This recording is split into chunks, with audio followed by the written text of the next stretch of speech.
What's going on, guys, and welcome back to another episode of Career Mode. This is episode number 46, and we start this episode off with a game against Sunderland here at the Den, of course, as we begin the season, really. Of course, we're still in August, so we're just beginning the season right now.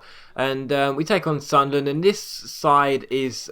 whenever we face Sunderland, it's always a goals fest, basically. We've only faced them twice during the series, but we faced them last year. We won 3-0 at the Den, and that also got us our first or possibly second win of the season, I think, last year.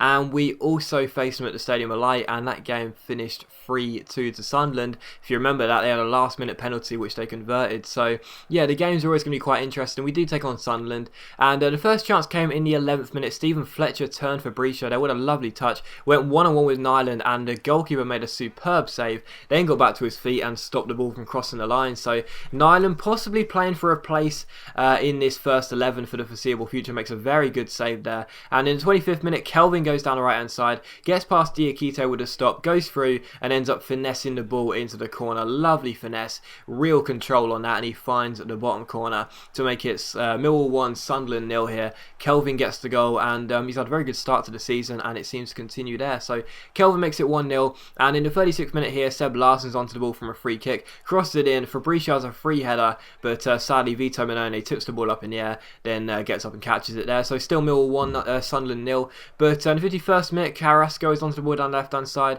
Brian Carrasco plays a lovely ball over the top to Danny Ings, chests it nicely, and then chips the ball over Vito Manone. Perfect trajectory, wonderful finish after a lovely ball by Carrasco, and that makes it Millwall 2, Sunderland 0. So real good display in this game. We were very, very dominant. There was only one real chance for Sunderland until the 80th minute. We now had another good chance here. The cross came in. It was headed up in the air, and Giaccarini's volley was expertly saved by Nyland again. So a 2-0 victory over Sunderland, and the unbeaten start to the season continues. And yeah, a clean sheet for Nyland as well. I was actually very happy with that, because those have been very hard to acquire. So a very good performance by Nyland, a couple of very smart saves, and a 2-0 victory over Sunderland means that the unbeaten start to the season continues, and I'm very happy with that. But straight after that, we saw that Sam Byram Leeds rejected a transfer, and that's just not going to happen. He's way too expensive for us, so I decided to go ahead and accept the Todd Kane deal. You would have seen in the last episode we could choose between spending 750 grand plus 6 grand a week for Todd Kane to have him for the foreseeable future, or getting John Stones on loan at 20 grand a week, and it seemed pretty smart for me to get Kane. So here is Todd Kane. He's 69 overall, so yeah, not that great, but I'd imagine he's got some low 70 potential, which would be nice for him to grow into. And he doesn't actually look that bad, to be honest. Some decent technical stats, some decent defending stats, also a good crossing stat, and he's also got a very high stamina stat, which I find quite important in a fullback. So yeah, I'm pretty pleased, to be honest. He's not going to cost us that much money. I don't think he's going to complain that much that he doesn't get into the team. So I think that's not a bad deal, really, for us. And straight after that, we look for Alan McGregor here at Hull. We offered Hull 450 grand, and he's, of course, on a 20 grand a week salary, so we'll be paying that if we get him. And also, there are a couple of goalkeepers we're looking at as well.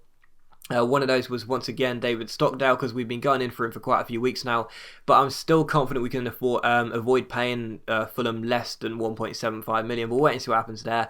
And there's a few other goalkeepers as well I'm still thinking about, and also Gomez as well. I was thinking, the reasoning behind this was I was thinking that the goalkeepers might actually cost very little to buy. So if I was to buy Gomez, for example, he might only cost us 800 grand, which is barely nothing, really.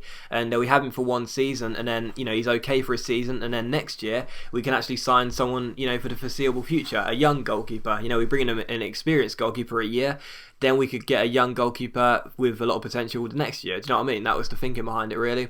But also, we were still looking at Bakary Sacco, because he is, of course, him and Ince were the original targets I was really looking at during the series.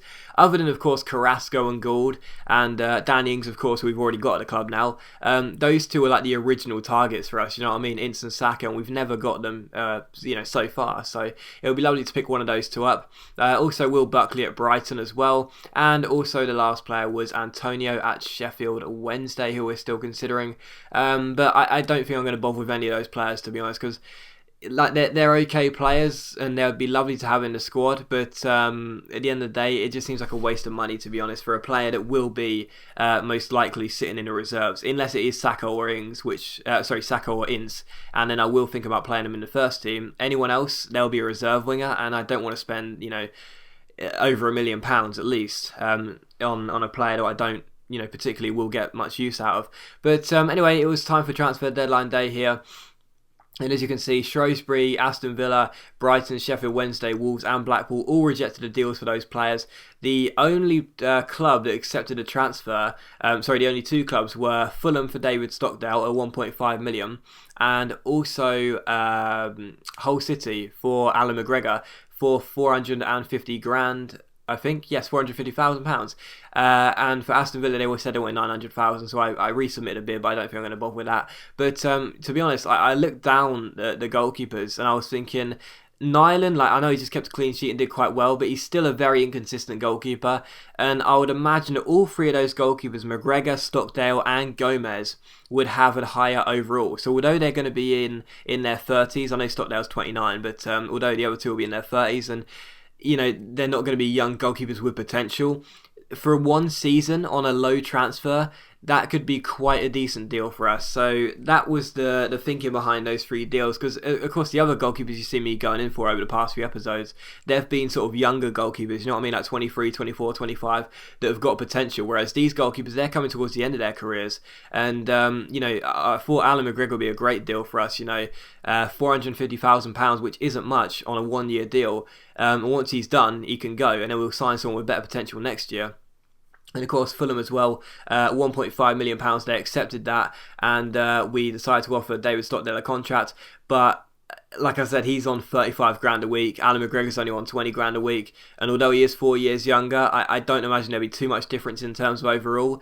And I just think the McGregor deal will probably be better for us, really. But we also resubmitted a transfer for Lee Nichols, just in case we couldn't get hold of any of the others. But as you'll see here, Aston Villa accepted a transfer for Gomez. But as you see, Stockdale and McGregor both accepted contracts as well, which means that we can either choose between Stockdale or McGregor for our goalkeeper for, either for this year at least anyway, as we resubmit a transfer for Lee Nichols. But of course, it's pointless now because we're not going to bother picking him up. But Stockdale and McGregor both accepted the contracts. McGregor 20 grand a week, Stockdale 35 grand a week, and of course the transfers 450 grand for McGregor or 1.5 million for Stockdale. And it just seemed common sense to me to pick up McGregor. I don't imagine there'll be much difference in the overall between the two. Like I said, I can't imagine Stockdale will be 99 and McGregor's only 26 or whatever in terms of overall. McGregor's 73 overall. He is the one we chose. And he's on a 1-year deal, 20 grand a week. And once the season is up, if we liked him, then we'll possibly give him another 1-year deal. Otherwise, we'll say on your bike, thanks for the service and see you later. So I think that's better. You guys may disagree with me. You guys may be sitting there in the comments thinking, no, please, why didn't you get Stockdale? He's 4 years younger and, he's probably better in terms of overall. Why didn't you get Stockdale? But I just thought at the end of the day, I don't want to spend 1.5 million on a goalkeeper who I'll probably look at replacing next year anyway. Do you know what I mean? So at the end of the day, I just thought it's better to get McGregor. And once he's done, like I said, we'll either offer him a new contract if he played quite well, or we'll say thanks very much and we'll see you later. So that was the reasoning behind that deal. Again, if you guys are disappointed about that, I do apologise, but I think McGregor for us is better than what Stockdale would have been, because it still means we've got a bit of money to work with as well. So that was the reasoning behind that, because of course, if the board don't want to give us any money, that means that January could be a boring transfer window for us. But now we've got McGregor and not Stockdale, we still have like $1 million to work with. So January we could possibly pick up some free players for next year on pre-contracts without needing to sell anyone on. And we can also look to strengthen the side as well if we need to. So that was the reason behind getting McGregor over Stockdale. And also the last thing you'll see us do is going for a couple more players. Adam Drury of Manchester City, a young right midfielder, and also Ryan Fredericks, another young right midfielder from Spurs on loan. Trying to get these players as well, and as you'll see, they both accept the loan deals. I didn't really know which one would be better in terms of overall. Fredericks would cost us 5 grand a week. Drury would cost us 6 grand a week.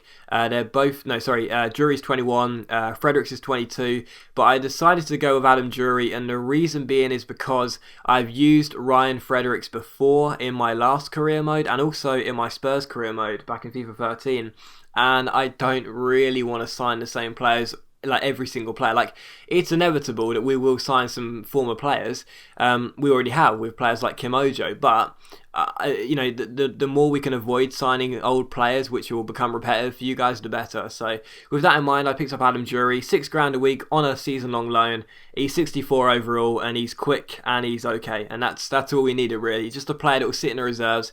He'll get 7-8 games a season, and he's not going to complain. So that was the reason behind that. And that also ended transfer deadline day. So yeah, it was a pretty eventful transfer window really. We did sign a couple of good players in there, and we strengthened the core of the side as well. We've done exactly what we needed to do this year. Last year it was so difficult for us with such a small budget. We had no clue what to do. This year we picked up our main target in Danny Ings. We've signed a better goalkeeper than Ireland, and we've also strengthened the core of the squad. So despite having not much money, we've still managed to do all of our aims. So I'm very happy about it. I'm sure you guys probably could have done a better job than me, but I'm very happy about it anyway.